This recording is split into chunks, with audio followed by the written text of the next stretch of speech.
Line of sight is very simple. We need to make sure that as a leader, wherever I am, I can see my group.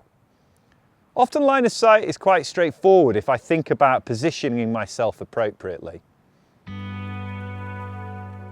If I can't see my group, I can't lead effectively. I'm not going to be able to know whether the group are struggling, maybe somebody's capsized, they're up against the rocks, any number of problems. It's up there with one of the most important parts of leadership. I need to be able to see my group. There could be a number of reasons why we might lose line of sight. Perhaps there's rocks in the way, or maybe the headland's blocking our view. Maybe we're launching through surf and the waves are closing out line of sight. As a leader, we need to manage line of sight and make sure that we can maintain it throughout our day.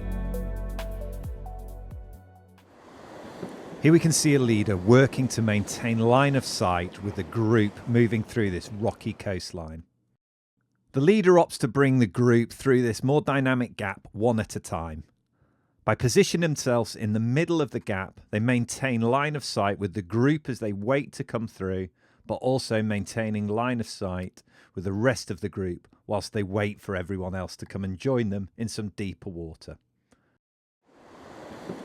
This is just one example of maintaining line of sight. Here Simon has considered maintaining line of sight in the surf zone. He's positioned himself in the middle of the bay where he can clearly see people launching off the beach, as well as the people paddling out back to the safe zone to wait.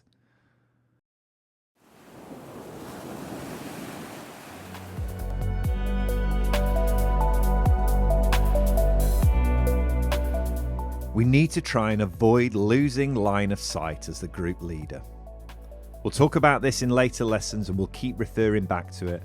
But where we position ourselves as the leader within the group is going to directly influence how we maintain line of sight.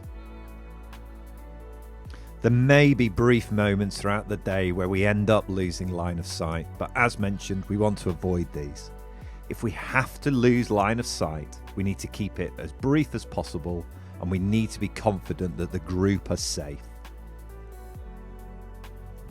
There's lots of different strategies that we can deploy as a leader to make sure that we maintain line of sight. Positioning is the main one, and we're going to talk about this.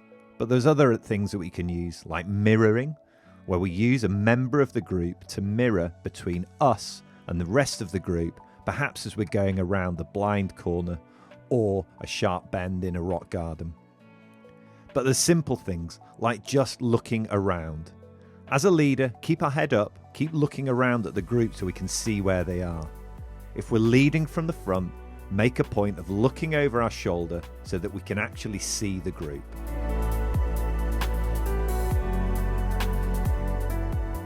I'm also going to put a bit of emphasis or ownership on the group making sure they can see me.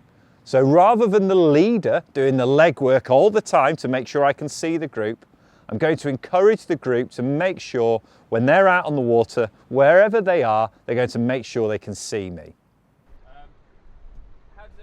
A good time to introduce the concept of line of sight is in our beach brief in the morning.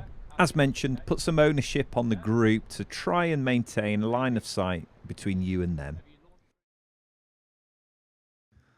Something I occasionally see leaders doing is leaving the group while they paddle off round the corner to recce the conditions. This obviously jeopardizes maintaining line of sight. And whilst occasionally it does have a time and a place, it's certainly something I'm not a big fan of.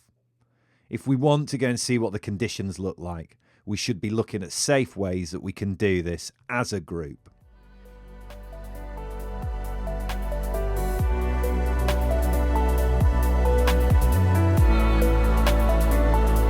So as an effective leader, we're going to maintain line of sight with the group wherever we can. As mentioned, we will keep referring back to this principle throughout this course. In the next lesson, we're going to take a look at avoidance and awareness on the water.